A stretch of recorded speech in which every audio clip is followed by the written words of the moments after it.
Greetings everyone, Bruno Luce here with GLB Productions. Thanks for joining us today. In this video, we're going to be doing a review of the Shure SM86 cardioid condenser vocal microphone and comparing it to the much used and abused and loved Shure SM58.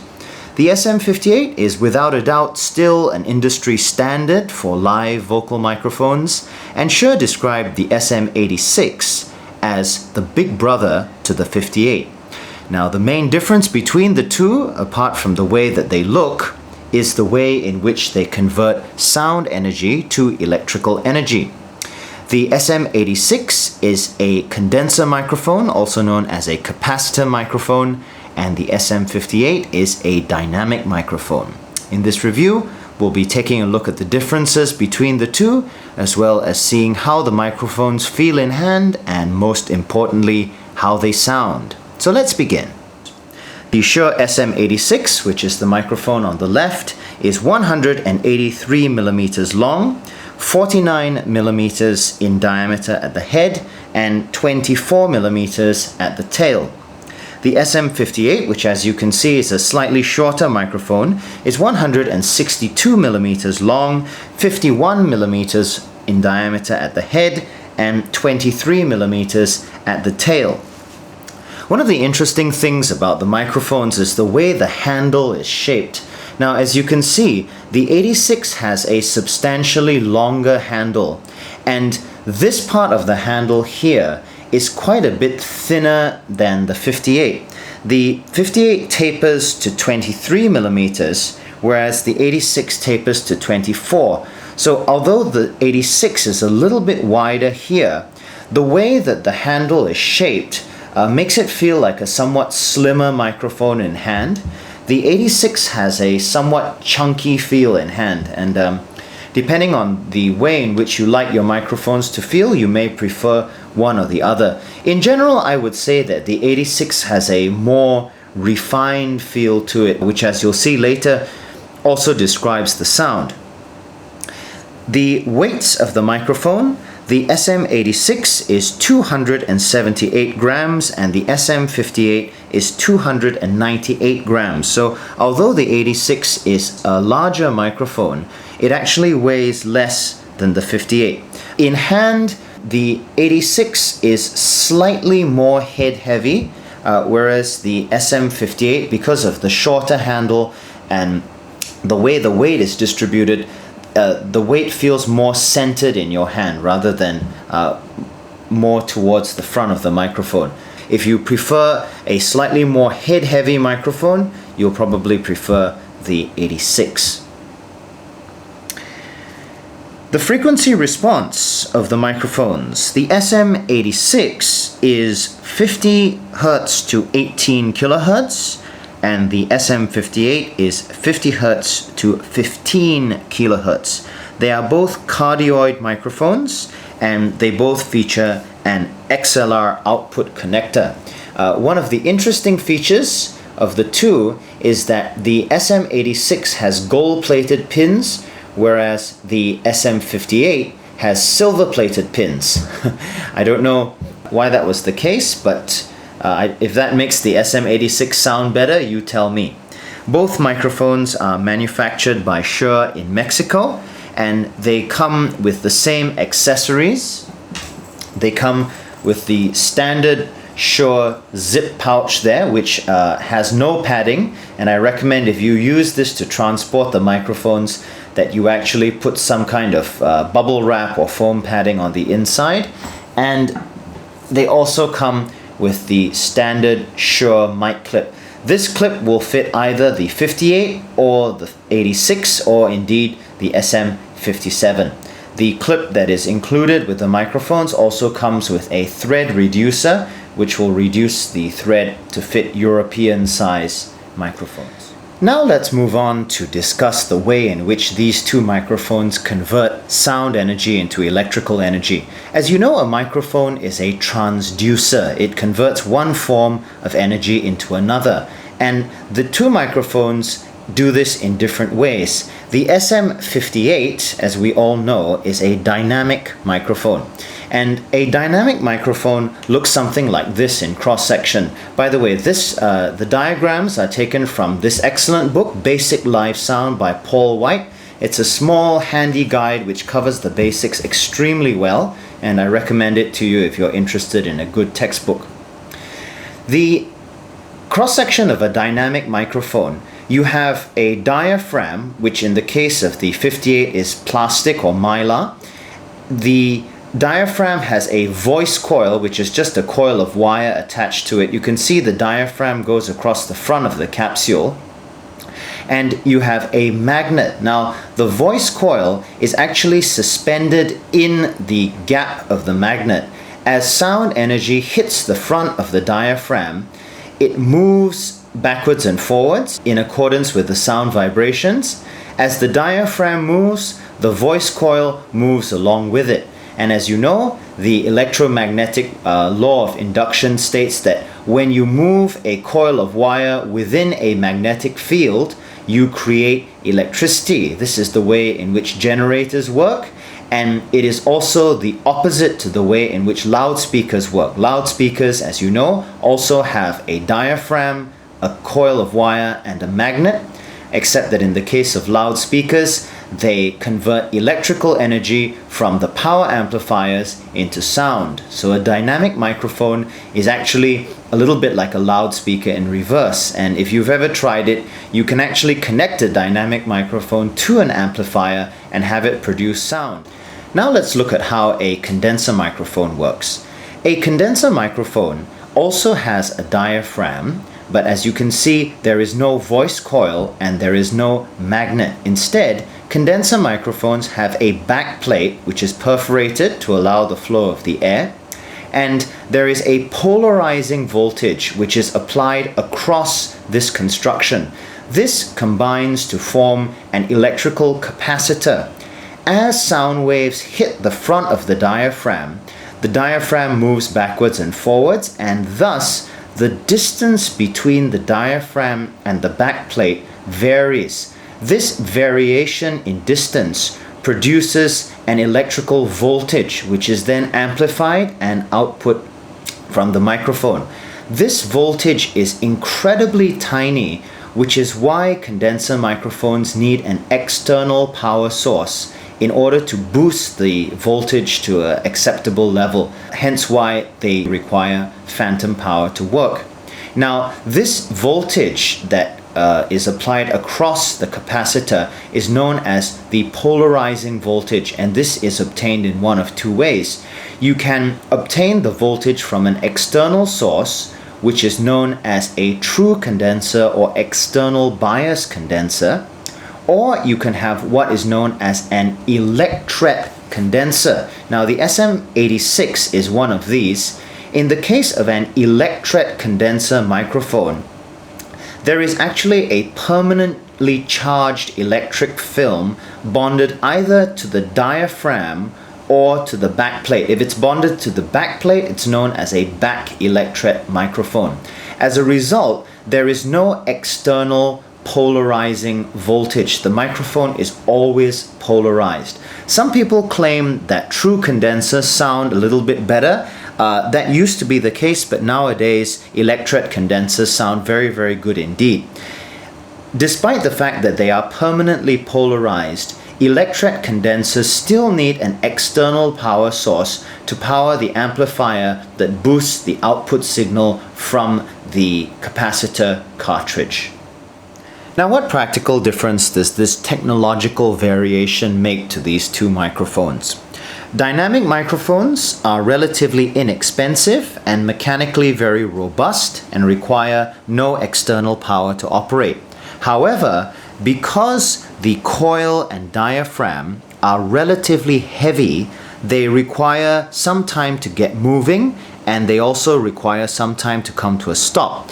As a result, this imposes a limit on the upper frequency response of dynamic microphones of about 16 kilohertz. This also contributes to the warm, punchy sound that many people associate with dynamic microphones. Condenser microphones, on the other hand, they tend to be somewhat more expensive because of the electronics involved, and they also require external power to operate, either in the form of a battery or in the form of phantom power. However, because the diaphragm on an SM86 does not have a voice coil, it can be very, very small and light. As a result, condenser microphones have much better high-frequency response. However, because of the additional internal electronics, condenser microphones in the past have been somewhat fragile and also somewhat temperamental. Having said that, Shure claim that the SM86 and SM58 go through exactly the same levels of durability and ruggedness testing. So, is the 86 as rugged as the 58? Personally, I'm not sure, but I do know that the SM58 is probably the most rugged dynamic microphone that you can buy today. The SM86 shares a similar level of construction, but because of the electronics inside, I would not want to subject the 86 to the same level of abuse that I would a 58. Now, to begin with, here is the sound of the SM58. Should be a very, very familiar sound to all of you. Just to tell you the signal chain, the microphone is plugged into a Mackie 1202 VLZ Pro. The high-pass filter at 75 Hz is engaged. This represents a real-world situation. The EQ on the channel is completely flat. Gain on the channel is set to 2 o'clock, and it will be set to 2 o'clock for both of the microphones, and the channel fader is at unity gain. The mixer is connected directly to the video camera. There is no processing or other forms of effects in the signal chain, and the video camera does have a limiter on its input to keep the audio from distorting. So first of all, let's just remind ourselves of how the SM58 sounds. The reason for this is that the 86 is considered by Shure to be a big brother to the 58. The 58, as you can see, has a relatively flat frequency response throughout the low mid-range. The microphone rolls off from 100 Hz, and there is a slight dip here in the low mid-range around 400 to 500 Hz. It then has this sweeping presence boost to 4 to 5K and a dip before a second presence boost at 8 kHz. The sound rolls off after that. Now I'm going to switch over to the SM86. And now here's the sound of the SM86. I'm holding the microphone about 2 inches from my mouth, as I did with the 58. You should hear two differences immediately. First of all, you should hear more background noise due to the increased sensitivity of the condenser cartridge. And secondly, you should be able to hear more high-frequency information, a sound that is somewhat brighter and some would say less punchy or less warm. Let's have a look at the frequency response diagram. Now, unlike the SM58, you'll see that the SM86 actually rolls off from about 1 kHz. It's almost as though the microphone has a built-in high-pass filter. You'll see that at 50 Hz, the frequency response is 10 decibels down. At 100 Hz, it is 5 decibels down. So it's a very gradual slope, but it does make a difference to the way the low and low mid-range of the microphone sounds. Above 1K, it has a gradual and somewhat lumpy increase to this presence peak at 8K, after which the frequency response rolls off. Now, for those of you who are used to seeing condenser microphones with near ruler flat responses, this somewhat uneven frequency response may surprise you. I would say that this voicing of the microphone, in other words, the engineers at Shure have made the microphone sound this way for a reason, is extremely intelligent. First of all, as I mentioned before, this helps to reduce boominess and muddiness in the low and low mid-range, and this helps the voice to cut through in a live situation. Remember, the SM86 is considered the big brother to the SM58. It is thus designed as a live vocal microphone which has to be employed near other loud sources like guitar amplifiers, drum kits, bass amps, and so on. So we have here a frequency response that is designed to work well in a live situation. What I'll do now is I will swap back and forth between the two microphones. I'm filming myself so that you can see how I'm holding the mic as well as how far away from my mouth it is. So this is the SM58 and this is the SM86. SM86 at 2 inches, SM86 at 4 inches, SM86 at about 6 inches. SM58 at about 2 inches, SM58 at 4 inches, SM58 at about 6 inches. Now you can hear that there's a difference between the two microphones. The SM58 has more isolation. In other words, as I pull the microphone away, the sound becomes softer. What this means is that the SM58 does not pick up as much background noise as does the 86. With the SM86, as I pull the microphone away, you can hear that the level of my voice, while it does decrease, it does not decrease as much as the SM58. This means that the 86 has more reach, and this is one of the things that makes it suitable as a lectern microphone or a podium microphone. The high frequency response also helps in this regard. How do the two microphones compare for vocal applications? Now, depending on the quality of the high frequency drivers in your loudspeakers, you may or may not be able to tell a difference live. Believe it or not, I've used these both in church and I sometimes have difficulty telling them apart. However, if you're recording, as we're doing now, you can definitely hear a difference. So I would say that the SM86 is an alternative to the SM58. It's something which you can try as a direct replacement to the 58.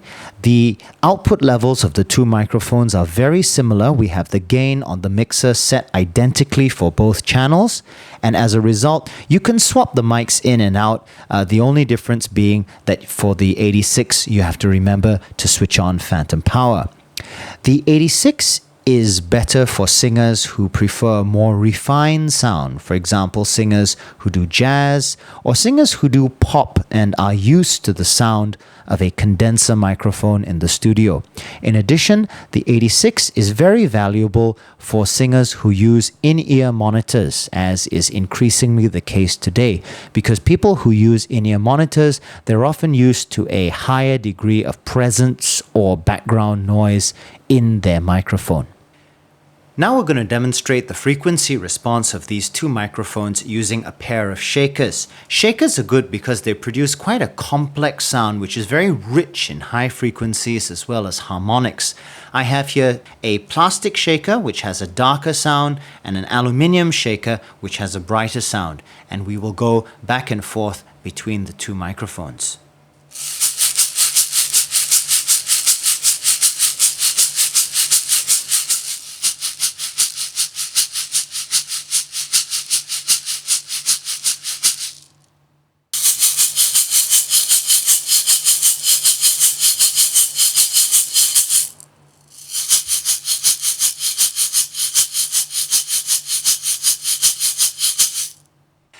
And as before, let's try it with an acoustic guitar, just because sometimes our mics have to be pressed into all manner of service.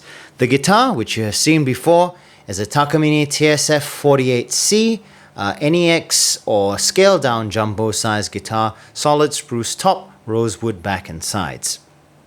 The miking point will be at the point where the neck joins the body, which is the 14th fret, and the microphone will be 2 to 3 inches from the body. I'll play you a short fingerstyle passage followed by a short strumming passage.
So that's my review of the Shure SM86 cardioid condenser vocal microphone. I think, as you can tell, it is an interesting and very valid alternative to the time-tested and most venerable Shure SM58. For singers who prefer more refined sound, as well as people who use in-ear monitors, it's an excellent alternative. Its additional high-frequency information allows it to be pressed into instrument miking activities, either for hand percussion, as you heard, or indeed for any sort of acoustic instrument. You can use it on acoustic guitar, you can use it on violin, you can use it on cello. Indeed, it works quite well, even though it's voiced for use as a vocal microphone. So thanks for watching. This is Bruno Luce for GLB Productions. I'll see you around.